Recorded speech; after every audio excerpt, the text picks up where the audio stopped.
Jadi secara kesimpulan, di sisi Ahlussunnah wal Jamaah, akidah secara majoriti adalah Asy'ariyah Maturidiyah dan bukannya golongan Wahabi.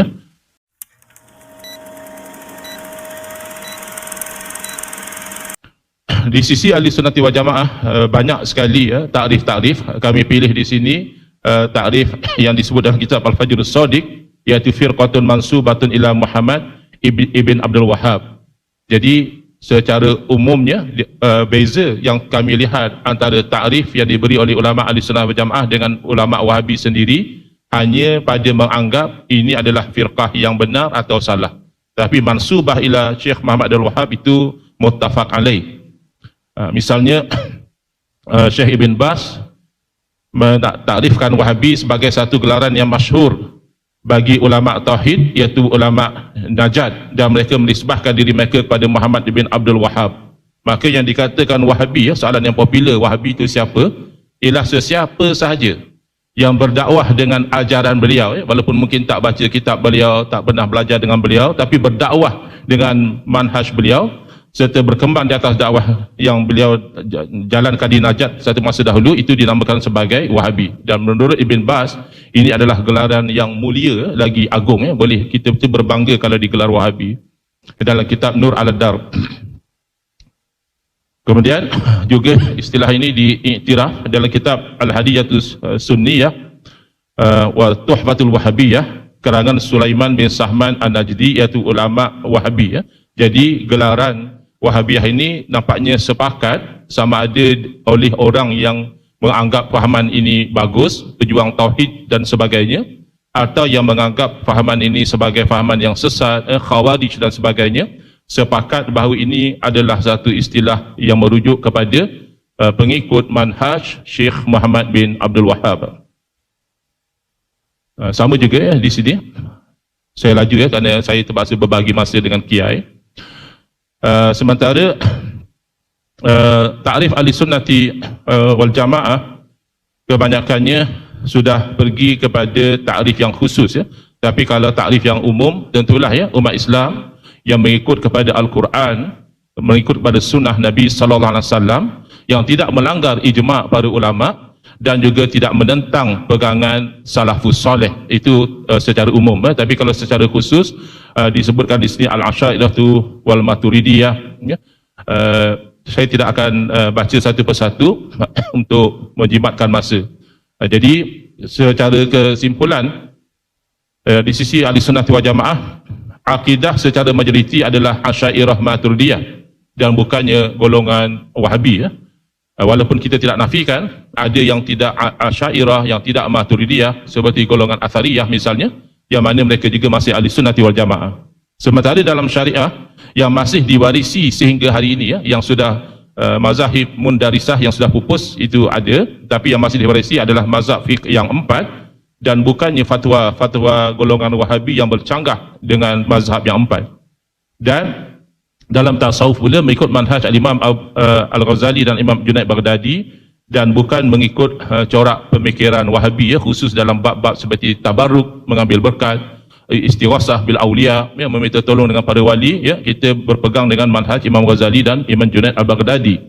Misal dalam Ittihaf Sadatil Muttaqin, syarah kepada kitab Ihya Ulumuddin, Al-Imam Murtada Az-Zabidi rahimahullah taala dengan jelas menyebutkan idza utliqa Ahlussunnati wal Jamaah wal murad bihim al-Asy'ariyah wal Maturidiyah, yang mana kita dapati golongan Wahabi menyesatkan, sebab kalau tidak semua pun ramai daripada golongan Wahabi menganggap Asy'ariyah Maturidiyah ni sebagai firqah yang dhallah, sedangkan bercanggah dengan apa yang dipegang oleh para ulama dahulu bahawa Asy'ariyah Maturidiyah inilah Ahlussunnati wal Jamaah.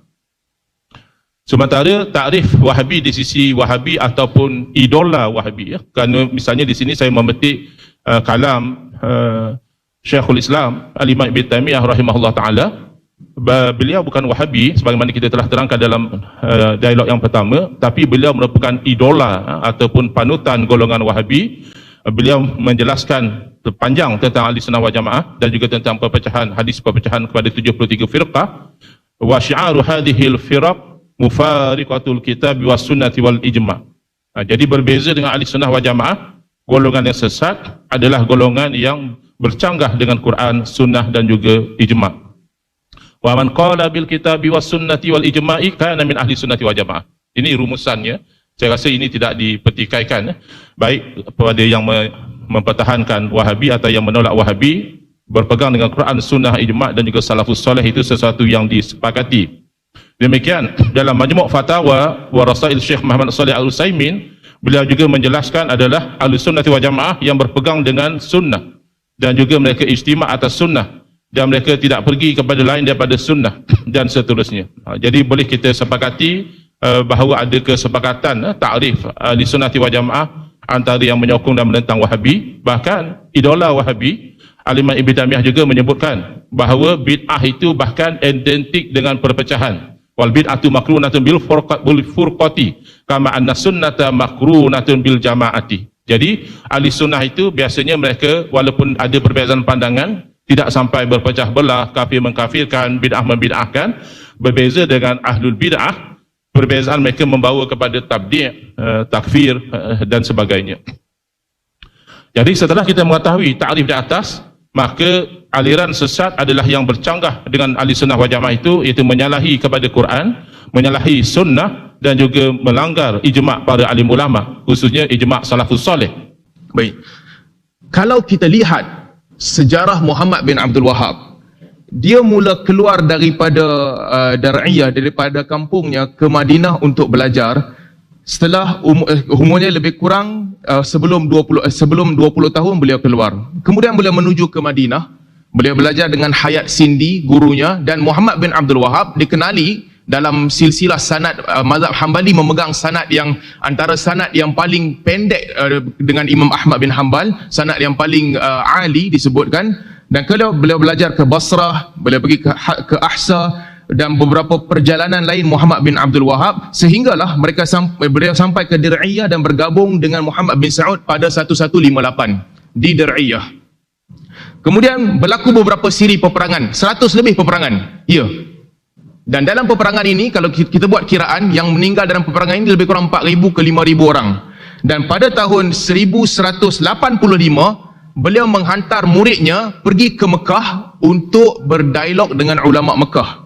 Dan beliau meninggal dunia pada tahun 1206 Hijrah tanpa membuka kota Mekah lagi.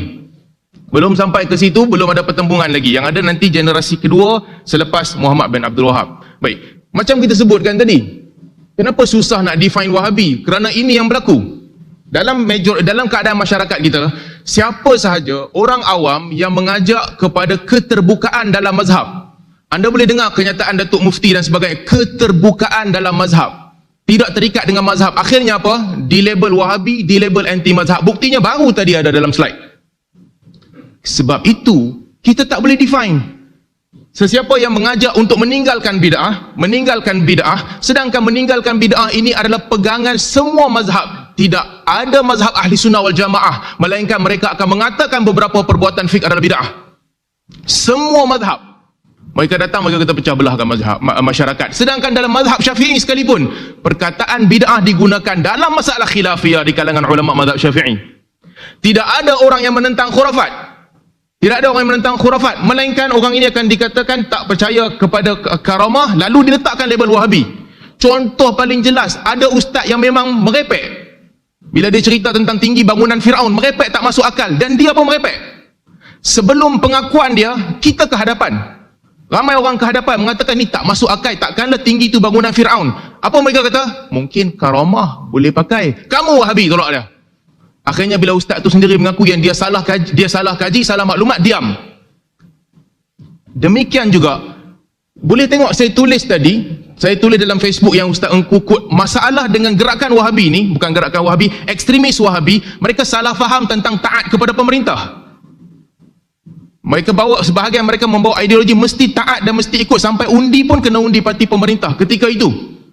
Apa jadi? Dikatakan mereka ni lawan pemerintah, Khawarij keluar lawan. Jadi istilah Wahabi itu guna kepada siapa? Bahkan list yang Ustaz Engku share ada berpuluh-puluh orang di situ, saya pasti dia pun tak pasti dia Wahabi ataupun tidak, copy paste. Jadi akhirnya kalau ini berlaku, siapa tu Wahabi? Dan semua perkataan yang diucapkan oleh Kiai Hidayat sebentar tadi tentang ayat sifat, majoriti orang yang kata dia Wahabi, dia tak tahu pun perbahasan tu. Dia tak tahu pun tentang jihad, tentang had, tentang jisim, tentang jawahir, tentang a'rad. Orang tak tahu pun. Wahabi juga. Jadi sebab itu istilah Wahabi ini adalah istilah yang digunakan untuk memomokkan orang di banyak tempat. Tadi ada pembentangan kata Bembas kata istilah tu mulia. Bukan, tengok betul-betul perkataan Bembas. Bembas sebut terdahulu, ya, perkataan itu baik menggambarkan mereka, tapi jangan lupa Bembas juga menyebut. Katanya, saya tak mahu sebut yang Arab, inilah apabila golongan pelampau dan perosak melihat mereka dan berkata, inilah Wahabi, supaya mereka akan menjauhkan manusia daripada seruan dakwahnya, dan supaya orang ramai menyangka seruan ini adalah seruan yang batil dan yang bercanggah dengan syarak. Ini adalah dakwaan yang salah, buruk dan tercela. Masalahnya bukan pasal Wahabi, masalahnya kita yang tak ada kenal-mengenal dengan Wahabi, kita bukan Wahabi, pun dimomokkan dan dikatakan. Berapa kali Kiai Hidayat terlepas cakap, orang tu Wahabi, orang ni Wahabi, Wahabi dan Ustaz Salman, sehingga ke tahap itu. Sedangkan ini masalah utama yang kita hadapi, label yang diletakkan pada orang tak kenal pada tempatnya. Itu yang pertama.